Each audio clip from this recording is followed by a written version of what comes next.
वालेकुम, मैं ज़ुबैया खालिक। इंशाल्लाह आप लोग ठीक-ठाक होंगे। मैं आपसे ये कहना चाहती हूँ कि मैं अपने व्यूअर्स से कि आप लोगों को मेरे व्यूअर्स हैं माशाल्लाह बहुत, लेकिन कि अब मुझे मोटिवेशन देने के लिए अगर आप कमेंट्स करना चाहें, आप ज़रूर करें, मुझे बताएँ मेरे अंदर क्या गलतियाँ हैं और मैं आगे क्या बोल सकती हूँ कि मैंने ऐसा कभी कुछ कहा किया नहीं, बस जो देखा, जो सुना वो बोला। कभी-कभी दुःख होता है किसी बातों पे तो वो मैं बोल देती हूँ। तो आप कमेंट किया करें, बताया करें कि ये मैं सही कह रही हूँ कि नहीं कह रही हूँ।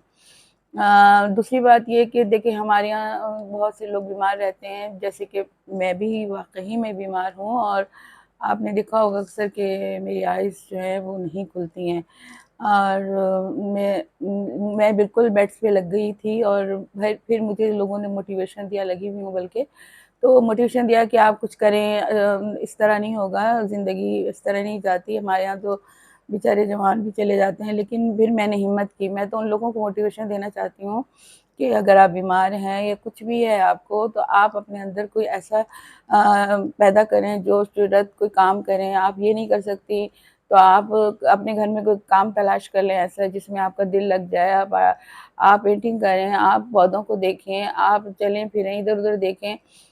मैंने भी जब से ये किया है तो मैं काफ़ी अपने आप को थोड़ा बहुत बेहतर फ़ील करने लगी हूँ। अब ये कि मुझे माइस्थीनिया ग्रेविस भी है, मुझे गठिया भी है, मुझे डिप्रेशन भी है, लेकिन इसके बावजूद मैं बहुत हिम्मत करके बोलती हूँ कि अल्लाह ताला मुझे हिम्मत दे और मैं कुछ बोल सकूँ। तो इस तरह से ऐसा होता है कि मेरा थोड़ा टाइम पास हो जाता है और मैं थोड़ी-सी एक्टिव हो जाती हूँ। नहीं तो मैं अगर हम अपनी बीमारियों के बारे में सोचते रहें तो हम और डिप्रेशन में और बीमारियों में चले जाते हैं और उनसे नहीं निकल पाते और इसी तरह से पड़े-पड़े रहने से और माज़ूर हो जाते हैं। अल्लाह का लाख-लाख शुक्र है कि मैं अपने आप को जितना चला सकती हूँ, चलती हूँ, जितना कर सकती हूँ, करती हूँ। इसके बावजूद मुझे डॉक्टर खुद मुझे मोटिवेशन देते हैं कि आप में हिम्मत है।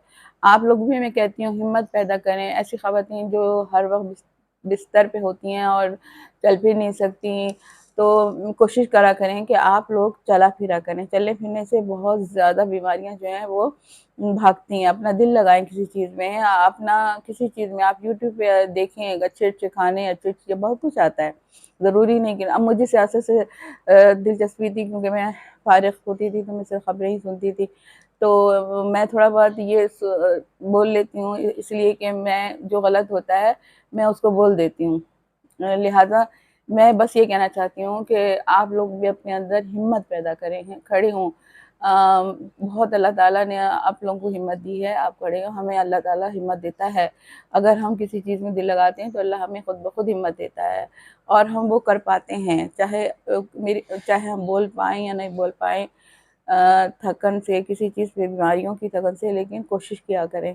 आप लोग भी, मैं अपना नहीं, आप लोगों को मोटिवेशन देना चाहती हूँ, मैं अपने व्यूअर्स को, कि आप लोग मुझे कुछ भी कहें, आप ही भाभी, अम्मा, दादी कुछ भी कहें, लेकिन मुझे जवाब दिया करें, इसलिए कि मुझे इंतज़ार रहता है। और सबसे पहले ये कि सियासत का हम क्या कहें, इतने रोग लगे हुए हैं सियासत में कि कुछ समझ में नहीं आता। देखें आप, तोशाखाने की जितनी भी गाड़ियाँ थी, जितनी भी मनी लॉन्ड्रिंग थी, नवाज़ शरीफ की 1 मिनट में वो भी उनको क्लीन चिट दे दी। वो भी हमें दुःख हुआ, क्यों दी? अब क्या करें हम? ये कौन दिलवा रहा है इनको दबा-दब क्लीन चिट? समझ नहीं आता। एक बेचारा मज़दूर अगर मज़दूरी करते हुए कि कोई गलत काम करते हुए गरीब आदमी जेल चला जाता है तो उसको कोई भी माफ़ नहीं करता। उसको मार के ही निकालते हैं। इतना तज़ाद है हमारे मुल्क में कि यही चीज़ें देख के हम बोलने पे मजबूर हो जाते हैं। सबसे पहले तारक साहब को मैं ये कहना चाहती हूँ कि आपको तरक्की मिल जाती है सिर्फ़ इस वजह से कि आपको टास्क दिया है कि आप सिर्फ़ 9 मई के बारे में बोलें और जितना बोल सकते हैं बोलें, और वो आके बोलते हैं, बहुत ज़्यादा बोलते हैं 9 मई के बारे में, क्योंकि उनके पास कोई और काम तो है नहीं, कोई और बात तो है नहीं, कोई और काम तो वो करेंगे नहीं। सिर्फ़ वो आते हैं 9 मई के बारे में 2-4 बातें करते हैं और चले जाते हैं। क्योंकि उनको टास्क ही ये दिया गया है। उसे वो समझते हैं इसी से मैं कामयाब हो जाऊँगा और मुझे शाबाश मिलेगी, और मिलती होगी, हमें क्या पता, तभी तो उनको तरक्की दी है, मज़ीद उनकी नाअहलियों की वजह से नहीं, उनको इन बातों की वजह से दी है। सिर्फ़ नून लीग को देखें 17 सीटें मिली हैं, सिर्फ़ 17 सीटें, इस पे भी वो इस कदर पावर में आ गए। यास्मीन राशिद जो हैं उन्होंने नवाज़ शरीफ ने नवाज़ शरीफ ने यास्मीन राशिद की सीट चुरा ली है और उस पे कब्ज़ा कर लिया है। वो बेचारी जेल में है, एक बुज़ुर्ग खातून है। हमें उन पे बहुत अफ़सोस होता है, उन लड़कियों पे बहुत दुःख होता है, बेचारियों को क्या कसूर है, अपने मुल्क में इतना आगे ना जाएँ कि किसी को आप नेस्तनाबूद कर दें, खुदारा उनको भी देखें आप। उन्होंने कोई डाके नहीं डाले थे, उन्होंने कोई कत्ल नहीं किए थे। और पता नहीं आपने 9 मई का बयानिया जो बनाया है, वो तो अल्लाह ही जानता है सच है कि झूठ है, ये तो खुदा बताएगा। आगे-आगे सब नज़र आएगा। अब तो नवाज शरीफ बेटी के रोते-रोते घर में बैठे-बैठे बेटी के पीछे चल दिए हैं। जहाँ बेटी जाती है वो पीछे जाते हैं। कि अब वो तंदूर पे भी खड़े हो गए जाके।